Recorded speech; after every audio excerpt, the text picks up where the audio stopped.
Gastrofotógrafo, episodio número 26.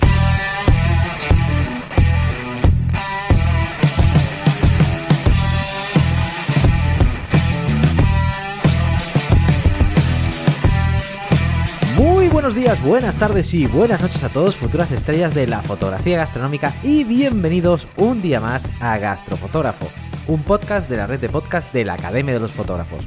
Mi nombre es Adrián Alonso y te doy la bienvenida al podcast donde aprenderás junto conmigo todo lo que quieras saber sobre técnica, iluminación, trucos de fotografía, equipo, marketing para fotógrafos, temas de empresa y muchas cosas más, todas ellas relacionadas con el apasionante mundo de la fotografía gastronómica, culinaria, de alimentos o como le quieras llamar.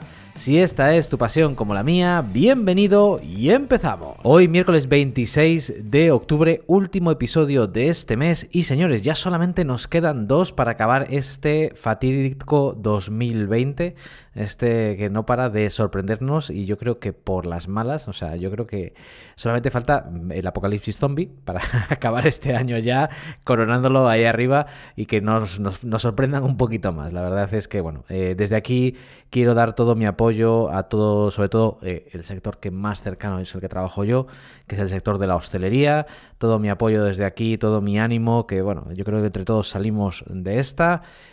A todos vosotros los que sois consumidores de hostelería, dentro de la seguridad, dentro de un poquito el sabiendo la responsabilidad de cada uno y con la sociedad, intentar apoyar lo máximo, consumir en hostelería dentro de las normativas nuevas, y así también podremos apoyar a mucha gente que ha estado ahí siempre para entretenernos, para ofrecernos un servicio y ofrecernos una amabilidad y una serie de experiencias cuando estamos en nuestros momentos de esparcimiento. Esta gente está trabajando, yo lo sé porque he estado en ese lado de la barrera, por decirlo así, y hay que darles el mayor de los apoyos. Y se está saliendo ahora cada vez más una campaña debido al toque de queda, que sabéis que aquí en España, la gente que no sea de España, desde la semana pasada, desde este domingo hemos entrado nuevamente en estado de alarma y tenemos toque de queda, con lo cual depende de la comunidad autónoma, a partir de las 11 ya no se puede andar por la calle, con lo cual esto toca bastante a la parte de los servicios de cenas de muchos restaurantes. Yo aquí hago un llamamiento a intentar, dentro de nuestra cultura, que yo sé que seremos tarde aquí en España, intentar adelantar lo máximo la hora de salir a cenar, nuevamente dentro de la seguridad, dentro de la responsabilidad y manteniendo las normas de seguridad que hay con esta nueva normalidad, y apoyemos un poquito a consumiendo a este sector. Dicho todo esto, ha sido un poquito quería decirlo, la verdad, porque yo he estado en ese lado, y también me afecta desde cierta manera, aparte de mi negocio, pero no estoy pensando más en el negocio, sino estoy pensando más en apoyar a este sector que realmente me siento parte de él de una forma o de otra. Dicho esto, eso, quedan solamente ya 2 meses de este 2020. Yo no creo, hablándolo ayer con un amigo, estamos deseando muchos que llegue el 2021, pero no creo que sea muy diferente del 31 de diciembre al 1 de enero, solamente cambiaremos el año. Pero esperemos que lo que venga después sea mucho mejor.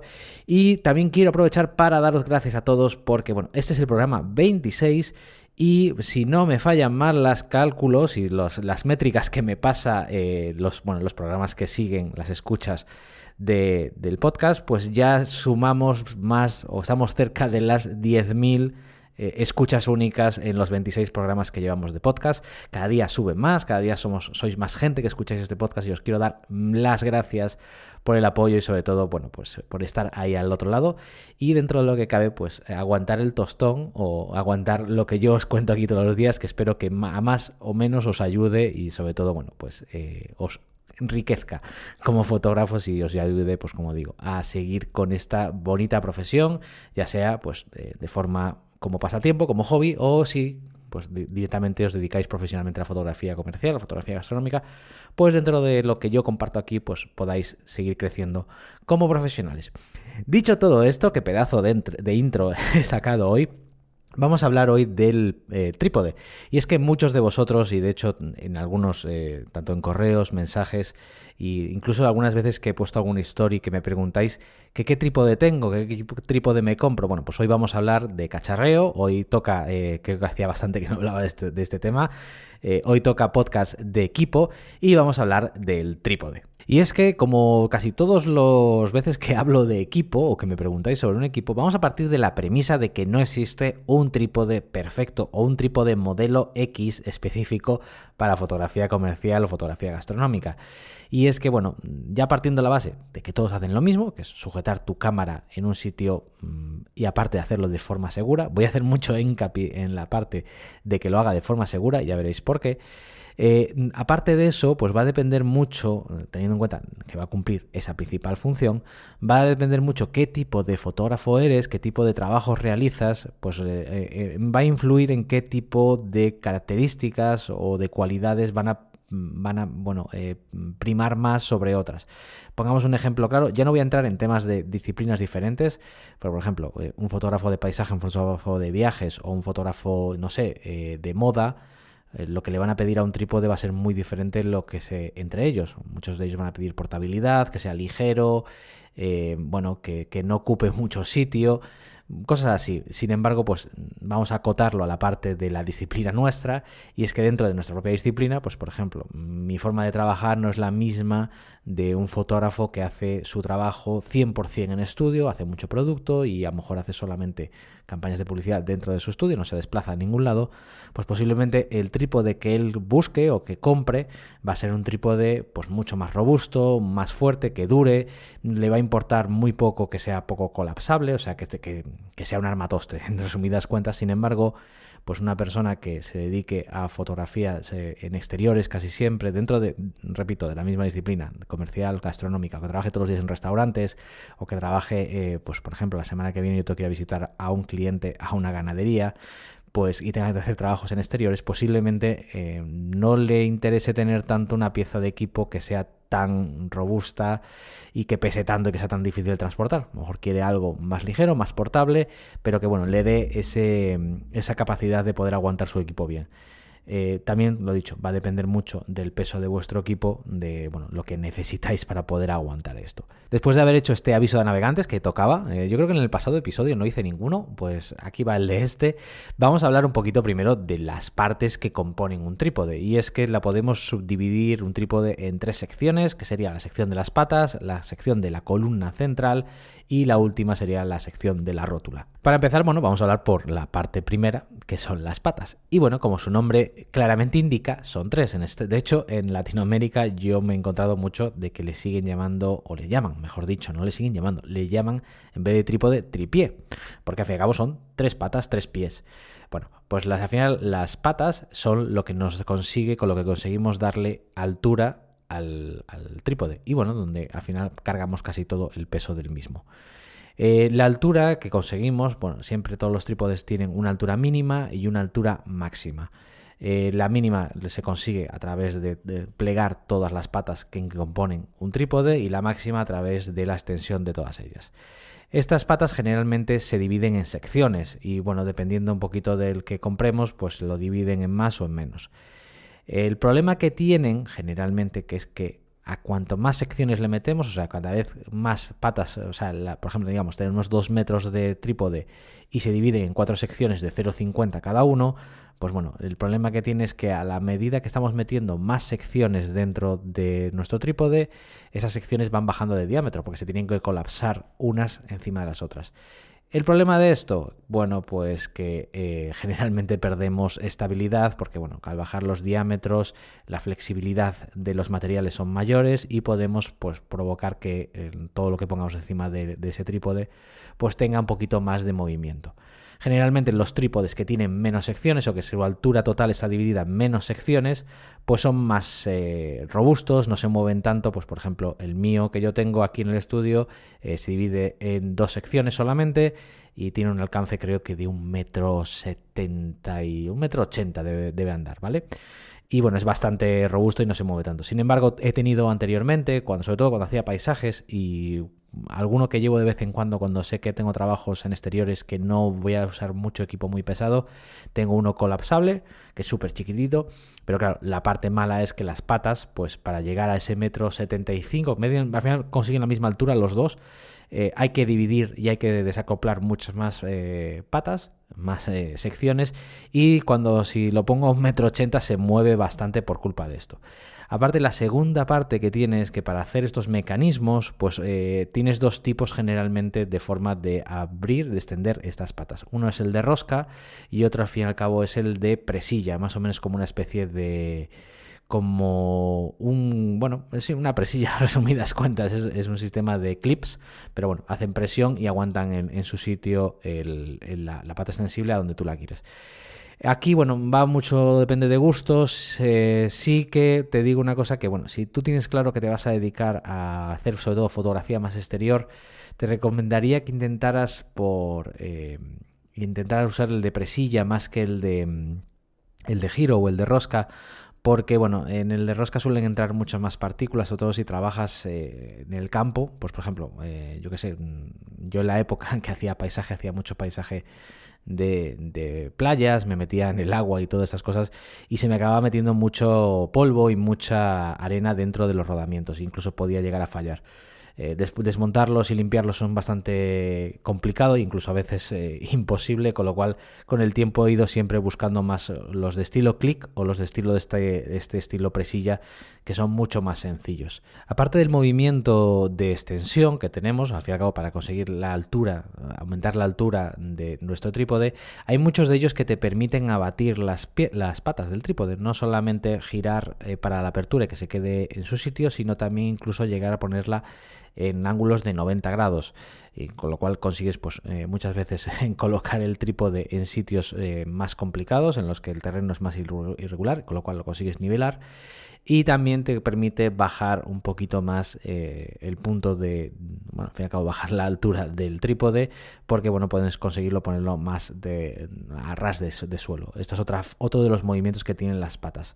En esta parte, es totalmente a discreción de cada uno. Yo creo que, en mi opinión personal, esto no le resta estabilidad al trípode, con lo cual yo siempre que busco que tenga cierto movimiento en las patas, porque a veces necesitas bajar bastante por cualquier cosa el trípode a nivel del suelo, o incluso trabajas en un sitio nuevamente irregular, que cada pata, a lo mejor para conseguir estabilidad tienes que ponerla a diferentes alturas, y viene muy bien tener esta posibilidad de abatirlas o no. Incluso si son trípodes de viaje o trípodes más portables, al fin y al cabo, esta habilidad es la que les ayuda después a que sean mucho más compactos y poder doblarlos sobre sí mismos y poder meterlos por dentro de una mochila, por ejemplo. La segunda parte en la que dividimos el trípode es la columna central.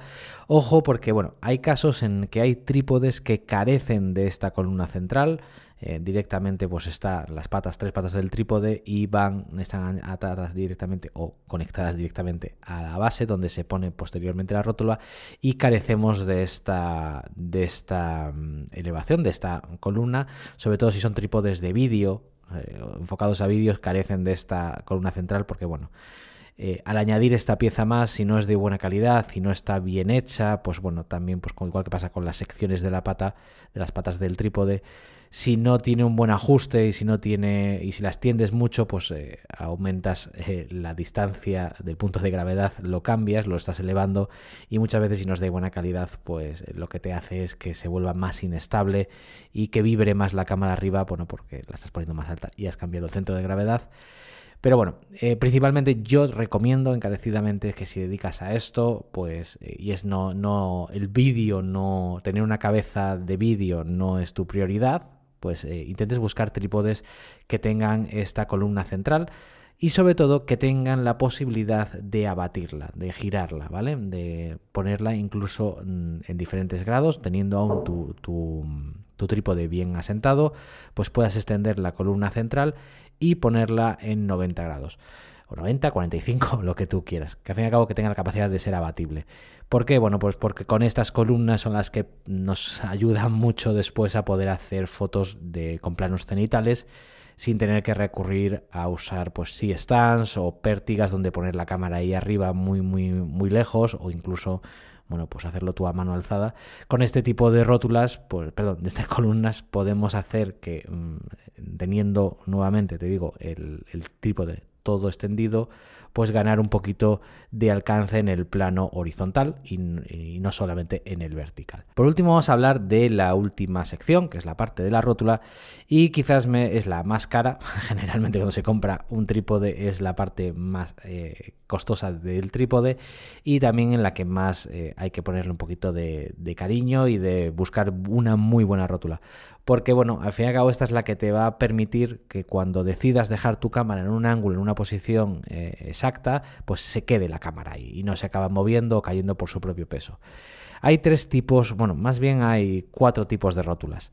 Principalmente las más conocidas son 3, que son la típica rótula de bola, que al fin y al cabo es la que usamos casi todos, que es la pletina o donde se engancha la zapata de la cámara, que es al fin y al cabo el enganche mecánico que hay desde el trípode hacia la cámara, pues va atado a una especie de bola que gira en torno a una pieza de metal y bueno, nos permite este giro casi de 360, como hace la rodilla, como haría la rótula de nuestra rodilla, de poder girar la cámara tanto en vertical como en horizontal. Y a base de pues, un poco de fricción, de pernos de fricción, podemos anclar ese movimiento de esa rótula en un sitio específico. Cuanto mejor es la rótula, pues bueno, pues mejor hace este agarre y mantiene tu cámara en el mejor sitio. Cuanto peor es de calidad, pues con el tiempo acaba apareciendo ciertas holguras en las rótulas y sobre todo pérdida de este agarre, con lo cual cuando acabas poniendo la cámara en un sitio, si te das cuenta al rato, no te has dado cuenta y la cámara se te ha caído, un poquito del enfoque ya no es el mismo y bueno, sobre todo si haces fotografía como la que vimos en el webinar pasado de producto, que vas a componer una foto a base de varias tomas, pues bueno, si la rótula te falla entre toma y toma, después no alinea ninguna y es un caos. En este caso, bueno, yo te recomiendo pues comprar una rótula de muy buena calidad. Marcas, pues hay miles, la más conocida quizás sea las Benro y las Manfrotto. Yo en mi caso uso otra que es marca Vanguard, que también las hay, pero bueno, no es un tema de marca, sino más un tema de entender cómo funciona esta rótula y que no debes de escatimar precio en esto. En un rato hablaremos del tema de la inversión. Y bueno, otra cosa es que cuanto más grande es la rótula, pues mejor es el agarre y mejor aguanta tu cámara en su sitio. Después tenemos las rótulas de 2 ejes y de 3 ejes, las pongo juntitas, aunque bueno, son 2 rótulas diferentes. Y a diferencia de la rótula de bola, solamente genera, pues en el caso de la de 2 ejes es la típica que vemos en estos trípodes de plástico baratitos, que solamente pues giran en el giro vertical y en el giro horizontal, ¿vale? En el de 3 ejes, pues bueno, aparte de eso tienes el de paneo, que es el de 360, y generalmente pues funciona independientemente cada uno de estos movimientos. Mientras cuando la rótula puedes girar todo a la vez, en el plano vertical, en el plano horizontal, de todos los ángulos, mientras que trabajas en las de 2 ejes y 3 ejes, pues solamente puedes mover uno a la vez, o mejor dicho, moviendo un mecanismo, mueves solamente uno de los ejes, puedes mover los 3 a la vez si los tienes todos sueltos, pero generalmente se suele trabajar uno a la vez. Esto, bueno, ¿cuál es mejor y cuál es peor? Pues nuevamente va a depender mucho de tu estilo de trabajo. Yo tengo una rótula de bola, pero realmente estoy empezando a mirar, porque voy a tener que hacer, y ahora os voy a explicar el por qué, posiblemente dentro de un tiempo una inversión en una nueva rótula, porque no estoy muy contento con la que tengo yo, y me estoy planteando comprarme una de 3 ejes. ¿Por qué? Por ejemplo, para trabajos de interiorismo o trabajos de arquitectura, viene muy bien este tipo de rótulas, porque te permiten hacer ajustes menores, microajustes, por decirlo, de una forma mucho más precisa. Sin embargo, en la rótula de bola, en el momento que tú sueltas el mecanismo que la mantiene en su sitio, se suelta toda la bola. Y bueno, aunque hay grados de tensión, si la rótula es de buena calidad, tiene diferentes grados de tensión, con lo cual pues te permite hacer un pequeño ajuste sin soltar toda la tensión que hay en la rótula. Sí es posible que puedas llegar a tener, si necesitas un ajuste muy muy fino, se te puede complicar un poquito con la de rótula. Sin embargo, las de 2 ejes y las de 3 ejes son mucho más sencillos. Si solamente quieres alinear, pues por ejemplo, un poquito la rotación en el plano horizontal, pues moviendo solamente el eje del oriental, puedes modificarlo y bueno, sirve mucho mejor para este tipo de trabajos. Y la tercera rótula, que nosotros realmente no la usamos mucho, es la rótula panorámica. En fotografía gastronómica no se usa mucho, pero más bien se usa más en paisajes, en naturaleza, y también en arquitectura y en interiorismo se puede usar bastante. Bueno, es una rótula, al fin y al cabo, es un poquito más compleja.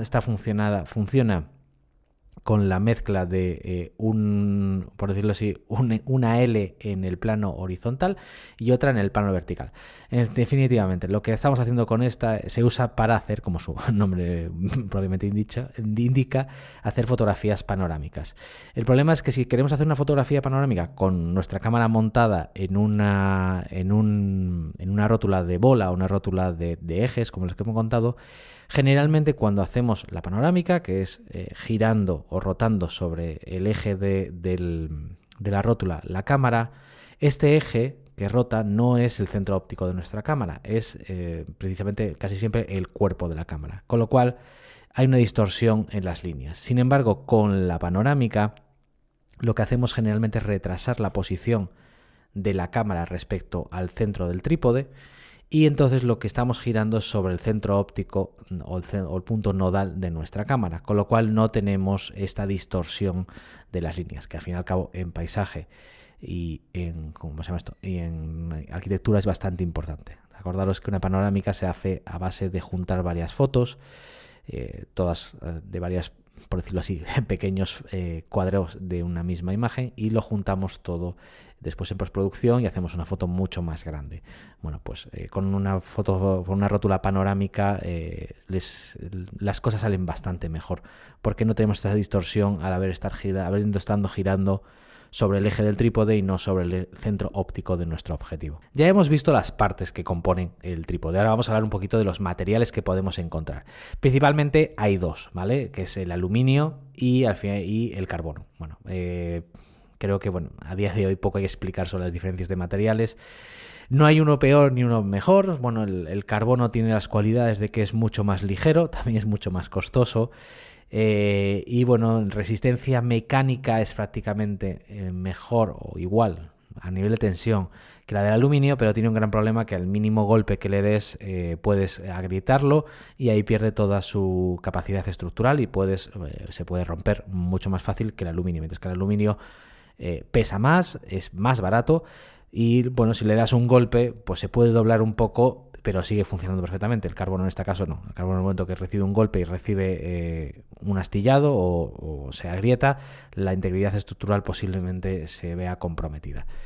Diferencias, pues al fin y al cabo, más que nada es el tema del peso y sobre todo el coste.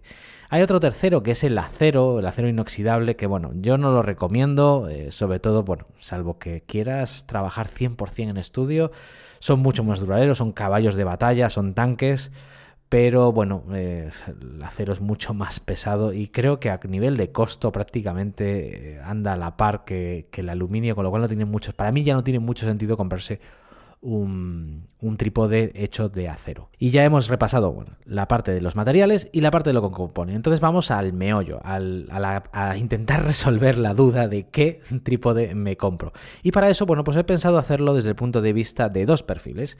Vamos a hablar del perfil del fotógrafo que sale más, que hace casi mayor parte de su trabajo esto fuera del estudio, en locaciones, y el que trabaja más dentro de un estudio o en un sitio en el que no tenga que mover mucho material fuera de él. Para que entendáis un poquito cuáles son las cualidades que debéis de buscar en cada uno de estos dos tipos de trípodes para poder paliar las necesidades que tiene ese tipo de fotógrafos. Empecemos por el fotógrafo aventurero. El que trabaja más fuera. Que es, por ejemplo, mi caso.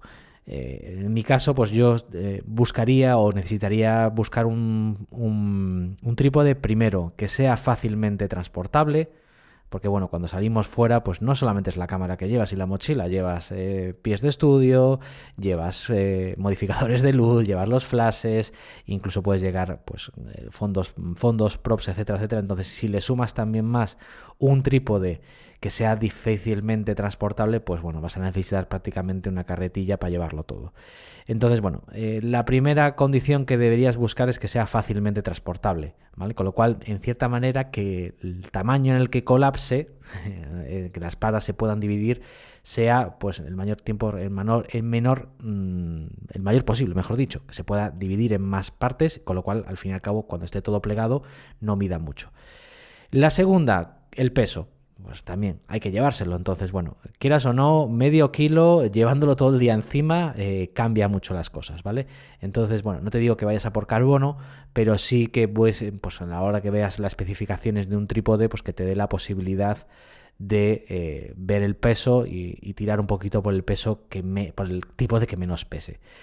Y tercero, pues yo tiraría por un trípode de bola, de rótula de bola principalmente, y que esta bola fuera capaz de aguantar el peso de mi cámara con el objetivo más pesado que tenga, ¿vale? Porque de esta manera me aseguro que los demás los va a aguantar perfectamente. Y aquí viene la parte de que sea seguro. Y es que, señores, nos gastamos mucho dinero en nuestras cámaras y muchas veces las dejamos en un trípode. Entonces, si el trípode es barato, de 80 euros, y por culpa de barato, bueno, no voy a decir 80 euros, vamos a decir barato de 50, 35, de los chinos, ¿vale? Perdón a todos los chinos. Y ponemos nuestra cámara que valga 1.000 euros, 2.000 euros, con lo que tenga montado encima, y por culpa de habernos ahorrado 100, 200 euros en un trípode, por comprar uno más baratito, se nos cae la cámara.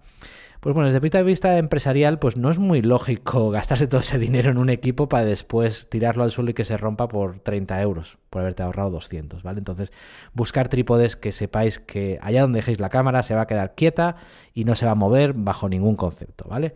Entonces, si somos el aventurero, pues eso, buscamos un trípode que sea fácilmente plegable, que pese poco o relativamente poco, que tenga un cierto rango de altura. Yo siempre digo un poquito más de lo que mides tú, pues yo creo que un 80 es una medida muy buena, y que agarre bien nuestra cámara. Dicho eso, bueno, pues generalmente esto es lo que yo le buscaría a un trípode. También porque si viajamos en avión, recordar que si no se puede plegar mucho, esto está mucho a discreción de los aeropuertos y de la persona de seguridad que te encuentres, pero se puede, si vamos con un trípode que no es fácilmente plegable, que prácticamente sobresalga, tenga que llevar su bolsa, lo pueden considerar arma contundente, con lo cual no te lo van a dejar meter dentro de la cabina, vas a tener que facturarlo. Y bueno, pues pasa a veces que si te pierden la maleta y te han perdido el trípode con la maleta, pues no te va a hacer mucha gracia. Pongamos por otro lado la parte del fotógrafo más casero, el fotógrafo de estudio. Bueno, en este caso, para mí, si yo me dedicara 100% a fotografía de estudio, la parte de portabilidad y la parte de peso me daría un poquito igual, porque solamente voy a tener que moverlo un poquito dentro del estudio, con lo cual prima más el que si yo lo pongo en un sitio que se quede ahí y no se mueva, y que si le cargo y que tenga estabilidad, ¿vale? Que pues posiblemente buscaría un trípode que se dividiera en menos secciones, que me diera el alto que yo quiero, el 1,80 m, el metro pues 85 o 90, lo que tú quieras, pero que pues tenga a lo mejor solamente dos secciones, dos barras principales, una de, pues si son de 90 centímetros cada una, y con eso me dé el 1,80 m. Incluso pues diría que no querría una columna central, quizás, para no tener más secciones y perder estabilidad. Y a nivel de bola, pues posiblemente me iría a una rótula de 3 ejes, porque como voy a tener más tiempo de trabajar, de poder moverlo y de hacer los microajustes como yo quiero, pues posiblemente me iría a una rótula de 3 ejes.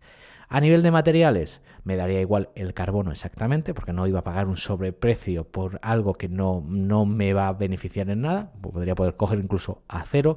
Y bueno, este es el tipo de, quizás nuevamente, también una rótula que aguante todo el peso de mi equipo, por la parte de seguridad que hemos hablado, y sobre todo que donde lo deje se quede quietecito. Y bueno, sería más bien ese tipo de trípode que buscaría. Yo sé que estos son dos puntos muy extremos, ¿vale? Pero bueno, tenéis que analizar, yo creo que con lo que os he contado de las partes, de los pros y los contras un poquito de cada uno de los estilos de trípodes que vais a encontrar, pues yo creo que podéis encontrar un poquito el modelo que se adecúa a vuestro estilo, porque bueno, como he dicho, no hay una respuesta única, buena y válida. Dicho esto, bueno, y volviendo un poquito con el tema de el que sea seguro, yo aquí sí que en otras cosas os digo que al fin y al cabo equipo es equipo y es una herramienta más. Sí os recomendaría que invirtierais en trípodes de buena calidad y os gastarais cierto dinero en él. O sea, no vayáis a trípodes de 30 euros y tal. Si queréis un buen trípode, pues a partir de los 200 o incluso por debajo de los 200 euros, aquí en España, en el extranjero no sabría decir la conversión, podéis encontrar trípodes de muy buena calidad porque a diferencia de la cámara, de los objetivos o de otras piezas, si lo compráis de muy buena calidad es posible que os duren 10 años y bueno, pues si divides 10 años, 200 euros, por poner un número, en 10 años que te puede durar un Manfrotto, pues es una inversión pues muy buena. Sé que duele, pero bueno, más duele cuando te la compras la cámara y lo pones en un trípode barato que no aguanta bien y se te cae.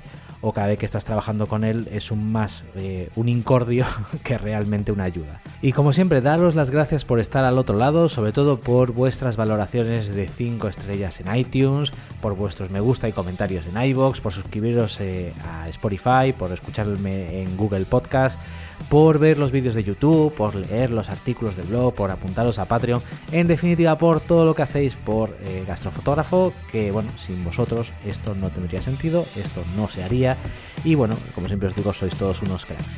Solo me queda pues despedirme y recordarte que el próximo miércoles a las 8 de la mañana tenemos una cita para seguir hablando de fotografía comercial, de fotografía gastronómica. Hasta entonces, nos vemos.